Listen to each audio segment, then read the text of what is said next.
Welcome panelists. We have Karen Earl, the CEO of Jenesse Center, Dr. Angela Parker, Director of Trainings and Education, and the main organizer of this awesome event, and Corey Matthews, COO of SLAM, who's also one of the organizers. Welcome, everybody. Thank you. Karis is running a little bit late, but she will join us as soon as she can. So, all right, I'm really excited to have Nadia and Najee be the facilitator of this panel. I've known Nadia forever, and I just got a chance to meet Najee, and they're absolutely great. And I think they really speak to what this panel is all about. So I am going to turn it over to you guys. Okay, so let's get started. Can you all tell us a bit more about your role in your organization and what you represent? And anyone can start. I'll start. Sure, I'll start. Oh, go ahead, Karen. We'll both start, Corey. My name is Karen Earl, and I'm the CEO of Jenesse Center, the oldest domestic violence intervention program, prevention intervention program in South Los Angeles, founded by 5 Black women in 1980 who wanted to be a resource and make a difference in the community. And we went from a few shelters and a hotline to where we are now, holding amazing sessions like we are today. Honored to be here. Thank you. Hi, everybody. Corey Matthews. I am the Chief Operating Officer for Community Coalition. We are a 30-year-old community-based organization in South Los Angeles, fighting at the front lines of change to eradicate the conditions that lead to addiction, trauma, and poverty in the community. I am also the lead for our SLAM Prevention Coalition. SLAM stands for South Los Angeles Movement, and we're a consortium of 8 organizations across the SPA 6 area working to offer prevention education and ensure holistic well-being for our youth and families across the area. And I'm honored to be here as well. Thank you for having me, Dr. Parker. Hi, I'm Dr. Angela Parker. I am the Director of Trainings and Programs for Jenesse Center. I've been working at the organization for about 15 years. I'm over our Generation J program, which is our youth prevention arm, where we work with middle school, high school, and college and university students on issues of healthy relationships, domestic violence, and trauma. Great. Now that we know a little bit about you guys and what you guys do, we want to know about how did this idea for the symposium come about and why is it so important? I'll start that too. Okay, Angela and I are always thinking about things, and I think it was one day in our office, there was an incident that we read about where a student was having some issues in school.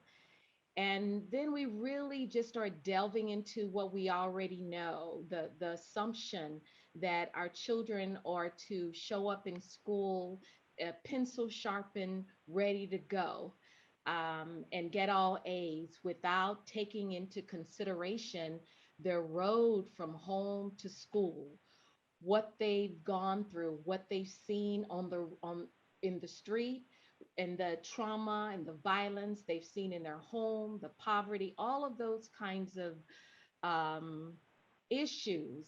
And we've been talking about this for a minute, but Dr. Parker took it and implemented, and here we are today. I think for me, it was that doing this work, it seemed to me like everybody sometimes get so entrenched in their expertise and really wanting to focus on helping youth in one particular area that we tend to lose sight of the fact that youth are going through a lot of different traumas at the same time. And so one of the things that I wanted to do is I really kind of wanted to speak to that, to have an understanding that, a lot of times domestic violence is happening at the same time as homelessness. It's happening at the same time as substance abuse. It's happening at the same time as bullying. It's happening at the same time as you're struggling in school. And then if we're really going to reach kids and meet them where they're at, not only do we have to recognize these facts, but we have to come to community and kind of pull our resources in ways that will give kids the skills that they need to succeed. And so that's where I thought like having a symposium like this would be so important, to bring people together from all different walks of life to really see what we could do for our youth. Agreed, and I underscore both of those points. I think the only additional thing that I would add is that we recognize that with COVID-19, it has exposed an already weak social safety net. All the systems of support were essentially eviscerated during the COVID-19 pandemic, and we're still in a process of trying to recover. But as we recover, we have to get ourselves back on that road, going outside of our house and our shelter in place, back to school, back to community, back in proximity towards one another. And that's going to require a lot of emotional, psychological, mental healing from just the isolation that we've experienced, as well as the uncertainty that we've experienced. And so for me, the timing was the most appropriate thing. And thinking about right now, we're finally in the phase where there are vaccines, where there is reopening that's being discussed. But now what do we do as a people to ensure that we're equipped and ready to get back into society? Tremendous. I agree. Trauma is a big problem many of our youth face and not discussed enough. I want to know, in your guys' opinion, what are some unique traumas that our youth face today? So I think for me, youth are in a very interesting place, because a lot of the times the abuse that they're experiencing is coming from people who they love and they depend on. So they really don't have any place to turn. They're afraid to speak up because they don't want to get the person that they love in trouble. They don't know what to do, like as far as resources, where to go, what they can do. They're literally oftentimes dependent on their abuser. And so, unlike adults, youth can feel trapped in a very unique way. And so I think like symposiums like this is important because it lets you know that there are resources out there for them and people who can help them and who want to help them. I concur.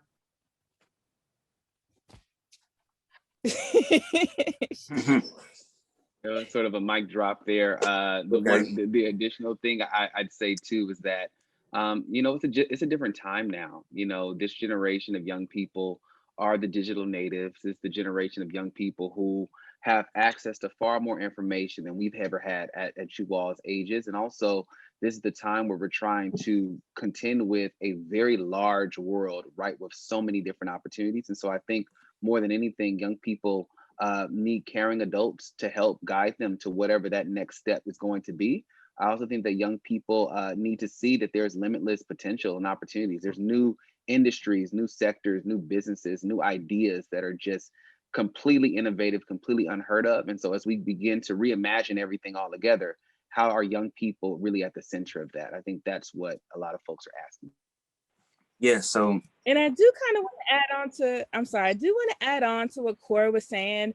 Social media has made like today's youth a completely different type of experience as kids, because people are always like, oh, every generation is different. And people always say that when they get older, but like this generation really is different because of social media, because of like smartphones, because of all the information that you guys are exposed to, but also for a lot of youth, and not all youth, but for a lot of youth, kind of their social life, like on their social medias, like IG, Twitter, Snapchat, or whatever sort of in vogue, is almost more real to them than their actual life, right? And so finding a way to connect with youth where they are is difficult for a lot of people in the older generation because they're just communicating in ways that we don't know how to. And so I think a lot of that is sort of like a learning curve. It's constantly evolving, right? As technology constantly evolves, because youth and technology are really connected in a way that you guys have never been before. Yes. So taking that into perspective, understanding, that the traumas that we face and different experiences and perspective that our youth have, we wanted to know, I'm gonna address this question to Dr. Kennedy. What is the urge of importance? Why is it so important that we talk about this and address this with our youth?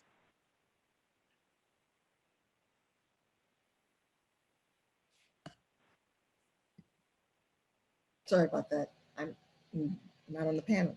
Um, Thank you, Najee. It's very important.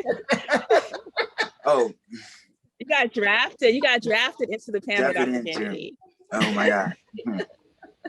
It's all good.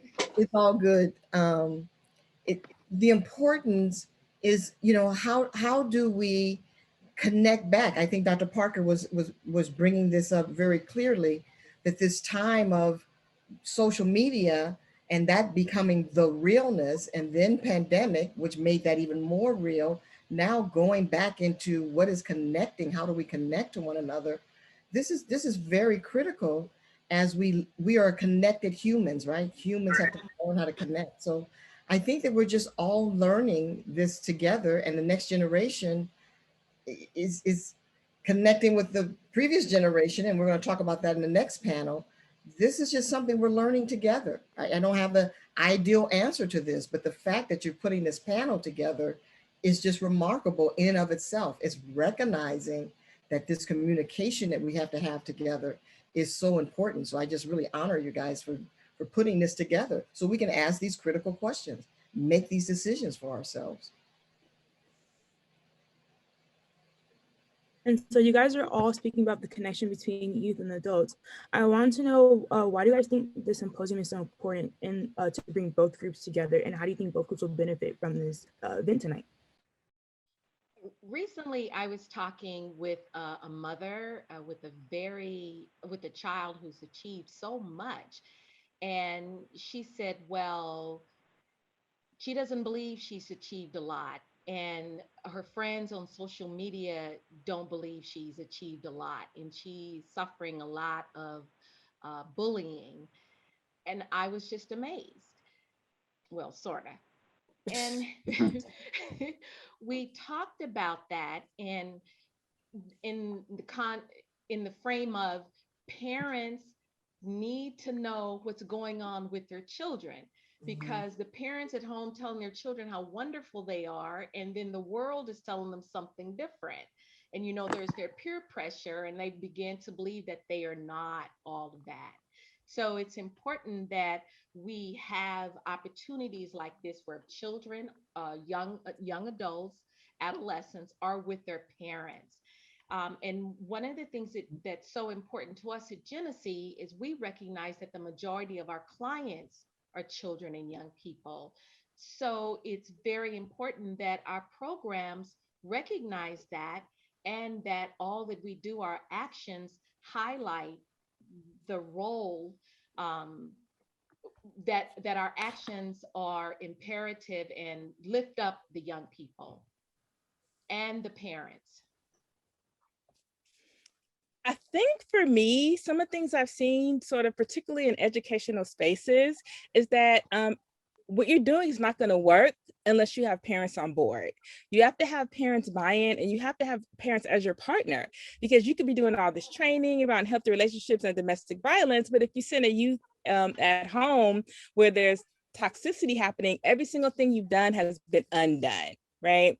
So we know that our mission is not only to work with the parents, but it is the youth, sorry, but it's also to work with their parents, and to teach sort of healthier dynamics for families and communities as well.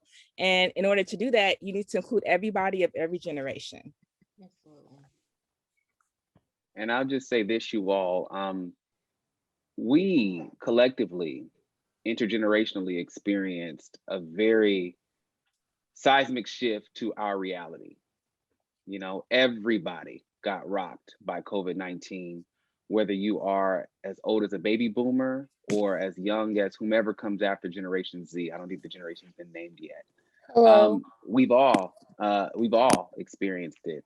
And I think that a big part of this symposium was about creating ways to hold space for everyone to ensure that we could all talk about what those experiences, those traumas could have been, how they might have been lifted up or even exacerbated or made worse by the things that we've experienced. And then also to equip, young people and their parents to have open dialogue with one another, especially because we've been in such close proximity. Kids have been doing school right next to their parents. We probably have I've never spent this much time with my kids.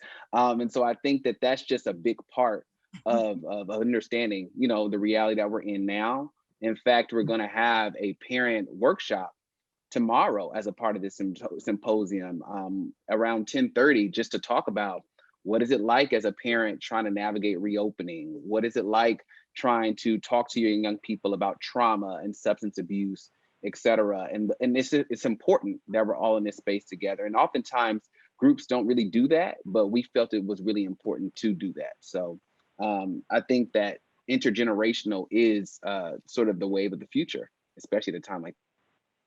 Great. So earlier I heard, Angela, you mentioned, Dr. Parker, you mentioned about the community. So I wanted to ask you guys, what do you think that we can do as a community to help our youth not only thrive, but to help them balance everything, have a happy and healthy life as they grow up? Well, I think this is a good start. I think acknowledging that our youth are in pain, acknowledging that they're dealing with so many different issues, both in their homes, in their schools, in their communities, listening to them. I think a lot of times youth, because we want to protect you guys and we're coming from a good place, we tend to feel like, oh, we know what's best for you. And sometimes we just have to just listen, to sit down and listen and be quiet, right? And let you guys tell us what's best for you. And also, I think collaborations like this, pulling everybody's resources together, right? Figuring out what is it that you need. Now that we've talked to you, now that we know what you need, how can we make sure, that you get it? And there's not one agency that can provide everything. So let's pull our resources together and make sure that you get everything that you need. Hello? Is there anybody there? We're here. I agree with you, Dr. Parker. I have nothing else. I agree. Mr. Earl, anything? I agree, of course. I believe collaboration is the key. All the answers are not under one roof. It really takes all of us, literally, working together, schools, churches, community organizations. Why this collaboration is so important.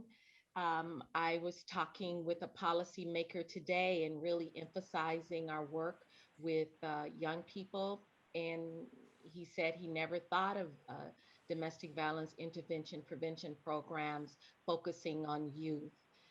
And I told him that the majority of our clients are young people. And the goal there is to ensure that the next generation does not need the type of services that we provide in a shelter. So I think this is part of that road to make sure that we have a glorious next generation.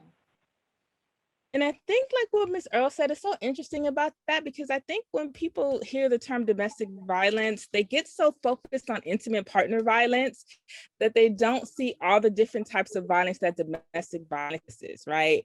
You're talking about child abuse. We're talking about abuse that can happen like between siblings, right? Elder abuse, abuse that kids experience kind of, outside the home, bullying, things that happen in school. It's substance abuse issues. I mean, it encompasses everything, every single trauma that makes it impossible for a youth to find peace and happiness in their own home, whether it takes place in the home or outside of the home. And I think if we could really just broaden our definition of violence, we really would be on a better track to really tackling some of these issues and to recognizing some of the traumas that currently, we don't, we feel like, oh, that's just part of growing up, or, oh, that happened to me when I was young and they'll get over it, without realizing that, these things happened to you, scarred you, right? And now it's scarred the next generation. And the only way really to make that change and to break the cycle of violence is to acknowledge it, name it, and find a way to move past it. I Great. think we have I think we have to be more aggressive of telling our story, standing on a table or whatever it takes to ensure that we're getting our message across, always in love, but making sure that we are speaking louder and in more communities, and taking advantage of every single possibility. I totally agree as well. I also want to add and ask you guys that, for those of our youth that are in a tough spot right now and are facing some battles, uphill battles, is there anything that you direct them to, any singular thing that they can focus on that will allow them to, overcome those obstacles?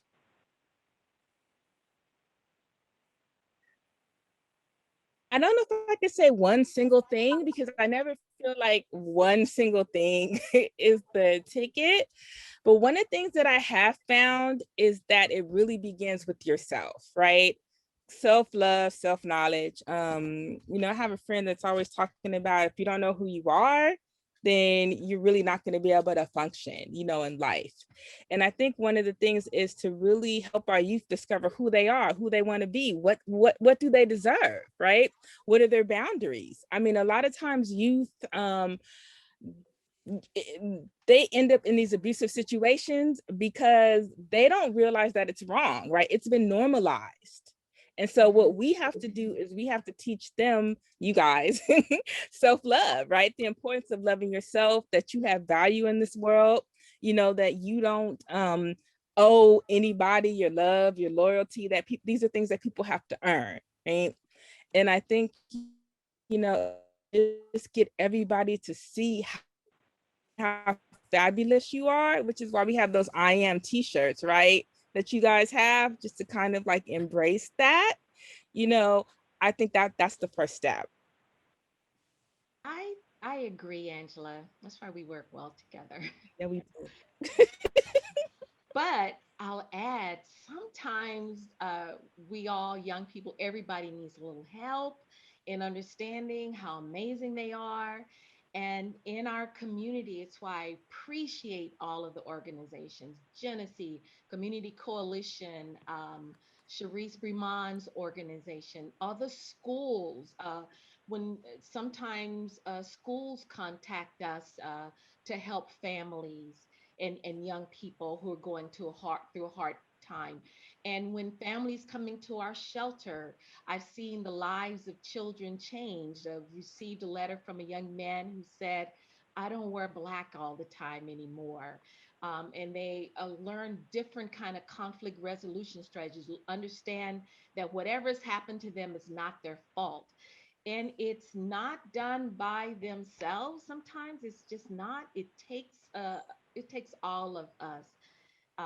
And I really think that is important. Mentorships and organizations. I see people who are counselors and case managers on this call. And we all know it takes all of us. And I'm particularly sensitive today because I've been on Measure J calls and listening and seeing all of the people who were incarcerated saying, I'm out now, but it started in juvenile hall, and then I went to jail, a real jail or whatever, and I suffered, and I've been foster care, and I didn't have this. And so when we are able to be proactive with the population and ensure that our young people have a different kind of outcome, it's going to take all of us, and it takes listening, as Dr. Parker talked about and Corey talked about. We have to listen. And no matter how small we think the conversation is and what the issue that the young person is discussing, it's not small, and we need to elevate it and let them know we're listening.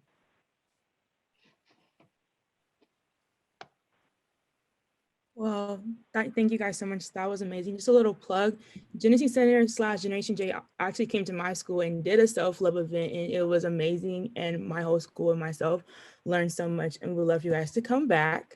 But again, thank you, Mr. Matthews, Ms. Earl, and Dr. Parker for participating in this panel. It was amazing. I think we all learned a lot. Right now, we're gonna go into a quick break with DJ Do That before we get into our next panel, guys. Wait, before we do that, any questions? We have a couple minutes, like about 5 minutes. If anyone has any questions, they can. We have one question. The question reads, how can we be more proactive in creating and bringing some of what was expressed by all of you forth?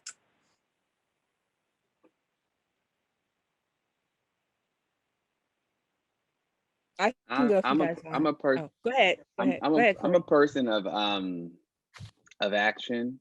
Sometimes it's sometimes I act too quickly, but I would say that you just start to put one foot in front of the other and you just start doing. If there's something that you want to do, or something that we've expressed we want to do, you do it until somebody tells you you can't. You know, so if it is an event that you're trying to put on, you send an email and you have a date and a time. Once you have a date and a time, and outside of COVID, a location, we know something's going to happen there because it's already all the mechanics is already set. So I'm a firm believer in just getting out there and doing. And as you create momentum and energy, other folks will come along. It's just based on track record. That's just how things typically happen. That's how this symposium was also curated. You know what I mean? Just putting one foot in front of the other and just doing, and then it got bigger and bigger. So I'm a firm believer in just doing that. So just start. Great. Yeah, I mean, I agree with what Corey said. I think like there are so many organizations out there, right? You don't have to start your own organization. You can find an organization that fits into your passion and what it is that you want to do, and volunteer and help out and reach out. You know, start as small or as big as you want to. But I think the important thing is just to do something, right? Just to be out there, just to make a difference, just to try to form some connections in any way that you feel comfortable. Does anyone else have anything that they would like to add?